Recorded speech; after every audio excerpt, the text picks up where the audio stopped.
Moi, j'ai pour habitude de dire que quelqu'un qui est en business ne doit jamais manquer une opportunité de vendre et de se vendre. Jamais.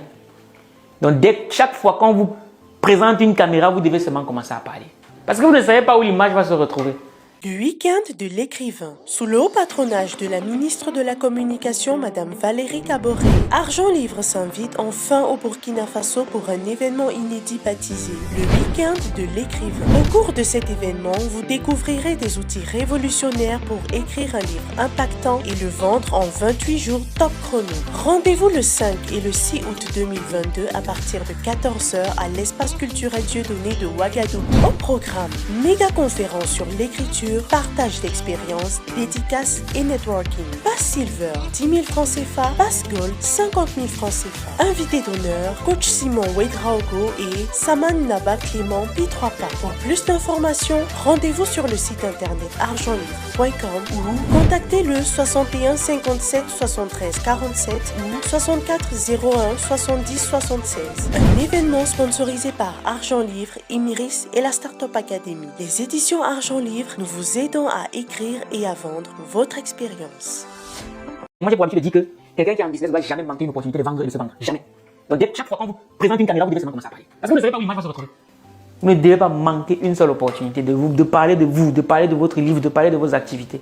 Parce que vous ne savez pas où ça va se retrouver. C'est pour ça qu'il dit souvent que l'argent n'aime pas les timides. L'argent déteste les timides. Et il ne faut pas confondre timidité et discrétion.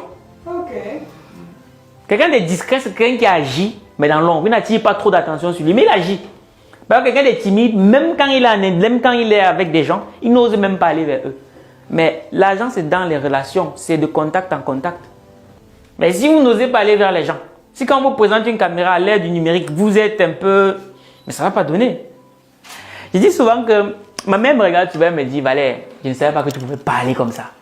Elle me dit souvent ça, je lui dis laisse maman, moi je ne savais pas. C'est la vie qui nous a amenés là. Donc vraiment, il faut... Les Bassa chez nous, ils disent qu'il faut avoir le hemble. Il faut vraiment se bouger. Donc, Madame Bovary, c'est un livre qui m'a vraiment traumatisé. Je vous raconte l'histoire. Moi, je n'ai jamais aimé lire. Contrairement à ce que les gens peuvent penser, je déteste lire. Et donc, j'arrive en classe de première. Au Cameroun, en première, il y a ce qu'on appelle le probatoire. Je crois que c'est l'un des seuls pays au monde qui a encore cet examen-là. C'est un peu comme le bac, mais en classe de première. Si tu rates cet examen, tu ne peux pas passer en classe de terminale. Ok. En classe de première, on a un examen au probatoire, un examen de français. À l'examen de français, il se trouve qu'on peut nous prendre un extrait de ce livre. Donc, il faut le lire. Sauf que Valère déteste lire. Comment il fait? Et ce livre, tous les enseignants nous vantaient ce livre comme étant THE livre. Vraiment le livre qu'il fallait absolument lire. Si jamais. Donc, vraiment, c'était le livre, c'était la référence. Et donc, je me dis, bon, si c'est une référence, ça veut dire que ça doit être très intéressant. Je me prête au jeu. Je lis, je ne comprends absolument rien. Ça ne me parle pas du tout. Je trouve ça dégueulasse. C'est indigeste. Et là, à ce moment, je me dis de deux choses l'une. Soit c'est moi qui suis con, qui ne comprend rien du tout. Parce que autant que les gens ne peuvent pas vanter un tel livre, et moi je viens et je dis que c'est nul. Donc soit c'est moi qui suis con, soit c'est tous qui sont cons. Bon, qu'est-ce que je fais? À ce moment, elle me dit, bon, peut-être que c'est moi qui suis con. Mais quelques années plus tard, je me rends compte qu'en fait, si ce livre ne me parlait pas, un peu comme à la grande majorité des élèves qui lisaient ce livre, c'est tout simplement parce que c'est un livre qui ne parlait pas de nos réalités. Ça nous parle de la France au 19e siècle, Madame Bovary.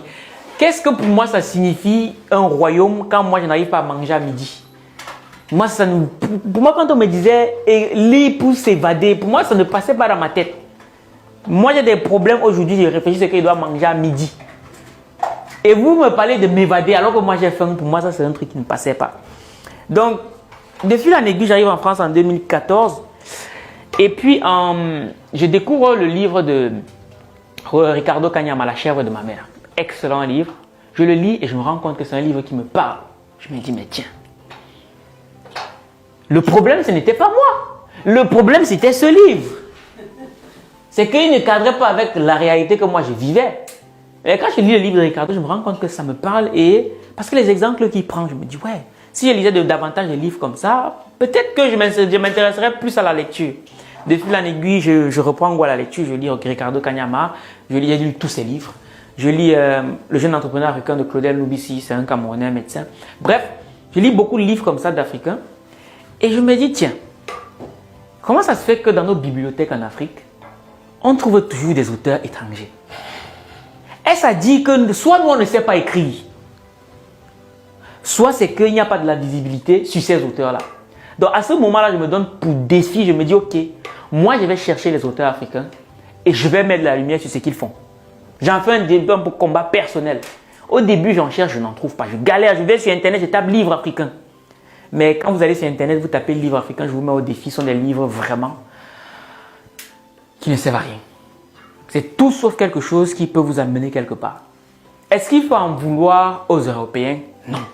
Le truc aussi, c'est que nous aussi, malheureusement, dans la communauté africaine, on a une manière très peu professionnelle de faire les choses. Ça nous porte préjudice. C'est pour ça que nous, on s'est dit, nous, on va faire les choses bien. Et on va se battre pour faire les choses bien. Ce n'est pas encore comme on veut, mais on va être dans cette dynamique-là.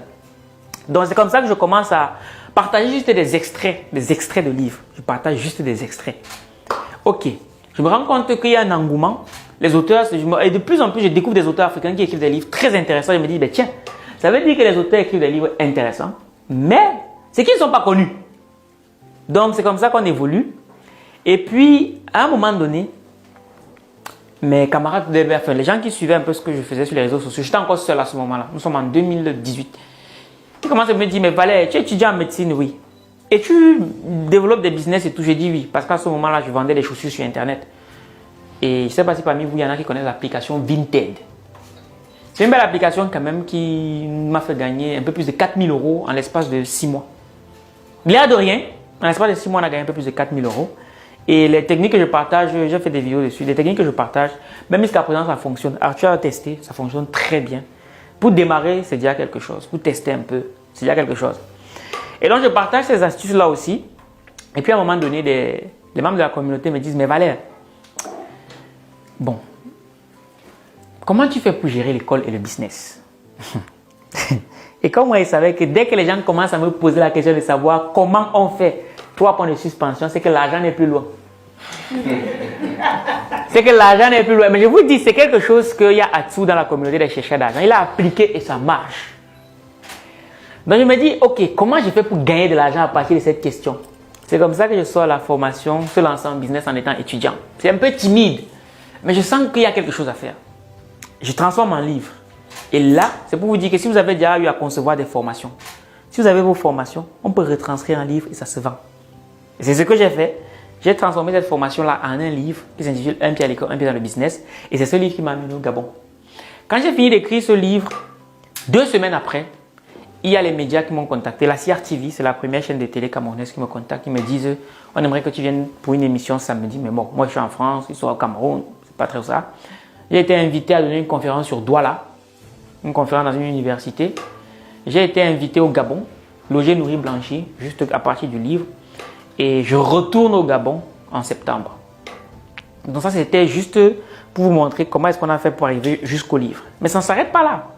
Parce que lorsque j'ai fini d'écrire mon livre, donc vraiment pour ceux qui sont entrepreneurs ou bien qui veulent aller plus loin, ce sont des petites astuces qui n'ont l'air de rien, mais qui fonctionnent très bien. Donc, quand j'ai fini d'écrire mon livre, on me pose la question de savoir, Valère, comment on fait pour écrire un livre? Comment? Opportunité de business. Il dit, bon, ok. Comment on fait ça? Donc, je me dis, bon, je peux les envoyer directement aller se former. Là où je me suis formé. Mais je me rends compte que les formations que moi j'ai suivies, ce n'était pas optimal. Surtout pour les Africains, ce n'était pas optimal. Je me dis, bon, je vais m'asseoir, je veux concevoir une formation pour eux. Donc, je sors la première édition de ce programme en 2020. C'est 2020? Oui, 2020. Et Arthur, justement, il faisait partie de la première promotion des gens avec qui on a travaillé. Je me rends compte que ça intéresse les gens. Quand on finit ça, je me dis, on s'arrête là et puis basta. Sauf que il y a des gens qui nous demandent derrière Valère, nous, si on veut écrire, comment on fait? On s'est dit, ben, comment? Opportunité de business. On sort la 2e édition. 2e édition, 3e édition. 3e édition, c'est dit, bon, en ligne, c'est bien, mais maintenant, il faut passer en présentiel. C'est ça qui a amené à la 4e édition aujourd'hui. Et c'est pour ça, justement, qu'on va aller cette fois-ci en Afrique, en août, à Ouagadougou, et ensuite au Cameroun, au mois d'août. Et quand on a fini d'accompagner les auteurs, ils nous demandaient, Valère, comment on fait pour éditer? Mais on leur a dit, mais on le fait. Et c'est comme ça qu'on a monté une équipe. Au début, ce n'était pas trop ça, mais maintenant, on est une équipe de plus de 18 personnes qui travailleront aussi sur vos livres